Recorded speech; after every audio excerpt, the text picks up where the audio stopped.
Have you ever questioned what passive income actually is or how you can grow a passive income business online? In this video, I am sharing the step-by-step process that I took to create and grow my low maintenance online store and how you can do the same. Hi guys, welcome back to my channel. I'm Sandra and I'm a freelance graphic designer. Please consider subscribing to my channel if you are interested in graphic design tutorials, creating digital products to sell online, and small business tips. And don't forget to hit that bell to be notified when I post a new video every Tuesday. Now, before I get into what passive income is, I want you to know that just a few months ago, I thought it would be impossible for me to grow a successful online store full of digital products in a saturated market. Well, in a few months, I've been able to drive traffic and sales consistently, and I'm going to tell you exactly how I did it. Let's talk about what passive income actually is. It basically means that you put in all the work up front in creating your digital products, and when customers go to purchase those products, there's no more action required on your end because you've already done the work. So that's why people say that you're making money in your sleep. Give me a yes in the comments down below if you are excited to make money in your sleep. I'm going to give you my shop as an example. I create printable wall art for girl bosses. So in every listing, I upload JPEG files in different sizes so that when they go to purchase it, they automatically receive those files to download. I also include instructions for my customers in case they're confused on where to print their files, how to print them when I have different ratio sizes. So basically, I don't have to do anything unless they have a few questions for me and they'll just message me. But for the most part, it's pretty low maintenance. Now, just before I get into the steps, I want you to know, because you're probably questioning, yes, it is a very competitive market, but I promise you, you will see results if you do your research, you do the work, and you follow the process that I follow to get to where I am now. Okay guys, step number one is brainstorming and deciding what digital products you want to sell. So what you can do is you can go onto the platform that you're trying to sell on. Let's say it's Etsy or it's Amazon or whatever platform it is. I sell on Etsy, so I'll be speaking a lot about that because I have experience in that.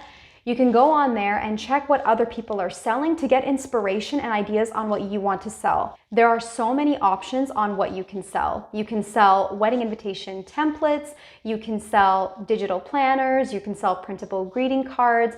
If you take a look on Etsy or again, any other platform, you'll get so many ideas. Just jot them all down. And then after you've brainstormed all those ideas, think about what you actually want to sell. What are you going to enjoy designing on a consistent basis? Because you have to keep in mind that you're in this for the long run. At least I hope you are. So you are trying to create products that you're going to enjoy designing on a consistent basis because you're going to be stocking up the shop consistently with the same types of products. After you have narrowed it down to a few of your favorite products, the next thing you want to do is validate the market and make sure that customers are actually searching for that product and are willing to pay for it. This is a crucial step because you do not want to waste all this time creating all of these products and uploading them only to find out that there's no market for it. So how do you validate the market? Well, you look at your competitors.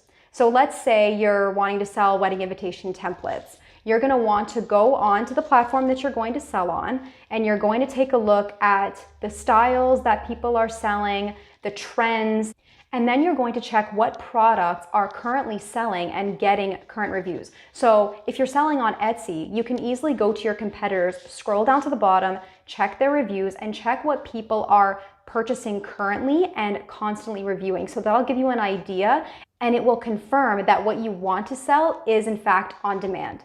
Don't make the same mistake I did a few months back when I opened up an Etsy shop and I thought I knew exactly what I was doing. I created random products that I thought were nice, but I did not validate the market, so crickets.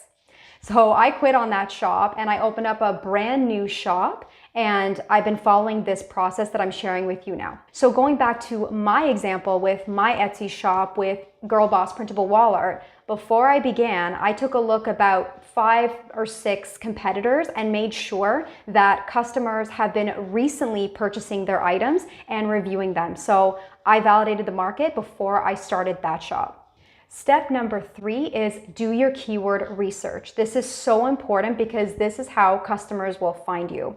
So just like Google, Etsy, Amazon, or any other platform is going to have a search bar at the top where customers are going to type what they're looking for.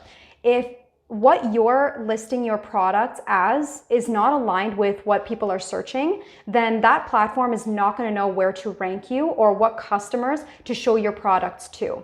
So for example, because I sell on Etsy, I use Marmalade. It's a great tool to check what customers are actually searching for. So you type a keyword at the top, and then Marmalade will populate the search results, engagement, and competition. And then if you scroll to the very bottom, it will have many suggestions on what other keywords you can use for your titles, descriptions, and your tags. If you skip this step, your products are going to get lost because there's just way too much competition for you to be guessing what keywords to use for your products. Step number 4 is my favorite because I kind of made it up, but it literally is the reason my income is growing every month, and that is create and analyze. What do I mean by this? So as you are stocking up your shop and creating new products, you're going to want to pay attention to what customers are favoriting, are purchasing, and what customers are asking you. So I'll give you an example. I have a couple of pieces of wall art that I created from the very beginning, and they continue to drive traffic and sales every month. So what did I do? I created variations of them. So if it was a quote, I would change the quote a little bit but keep the same style. Or I would keep the same quote but offer in different colors. And I paid attention to every favorite, every purchase. Even if someone wasn't buying it, but favoriting it or putting it in their cart and abandoning the cart, that still meant something to me. And I would try to create variations of that. And then I would get questions like, do you have this in a blue watercolor instead of pink? So I would create that custom piece for them, but then I would add it to the shop, which is great because that's how my shop continues to grow. Because what's also important is you are adding more pieces to your shop on a consistent basis, because obviously the more products you have, the easier someone is going to find you. And that's why you've probably heard other people saying, double down on what's working. There is not much sense in spending all this time on new products that you don't know are going to hit it out of the park. Because trust me, there are products that will hear crickets, but there will be ones that just sell on a consistent basis. With that said, you also want to experiment with new items, but a great way to ensure that you are getting consistent sales is listen to your audience and create more of what they want and what they're asking for. Okay guys, step number 5 is drive external traffic. You're going to want to use social media, Pinterest, email marketing, whatever you use to drive traffic to your shop, whether it's on your own Shopify or Squarespace or Etsy or Amazon, you're going to want to use external traffic. Now I have to say, Pinterest is gold. I started Pinterest maybe 3 months ago, and I grew from 0 monthly viewers to over 700,000 because I had a system in place that I'm still currently using. Now, if you want tutorials on how you can use Pinterest for business, even if you don't want them, I'm still going to do them because it's just amazing. But comment down below and let me know, because I can walk you through exactly how I grew my Pinterest account from scratch and how it consistently drives traffic to my shop. Currently, my traffic breakdown is 50-50 between Etsy and Pinterest. A few come from Instagram and Facebook, but majority of it is still from Pinterest when it comes to external traffic. So if you are not using it, I highly recommend that you start and that you create a business account with Pinterest. So this may sound like a lot of work, because it is. And you're probably questioning, wait, I thought this was passive income, so that means it's low maintenance and I don't really have to do much.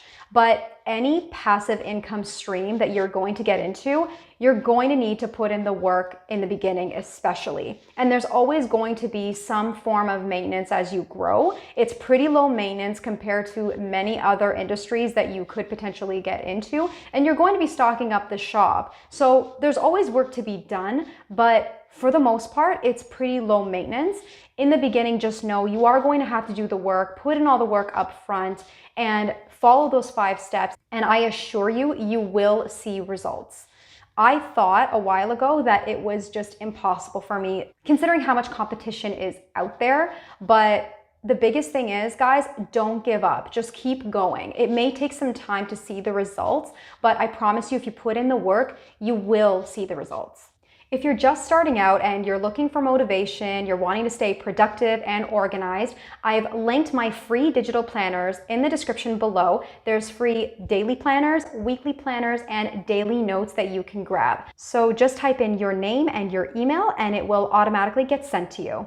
If you end up using the planners, please show me, tag me on Instagram, or just let me know in the comments below. Last week, I posted my first video on how you can start your graphic design side hustle as a beginner from home. So if you haven't seen that yet, I'll link it down in the description box below. Make sure you go and watch that next.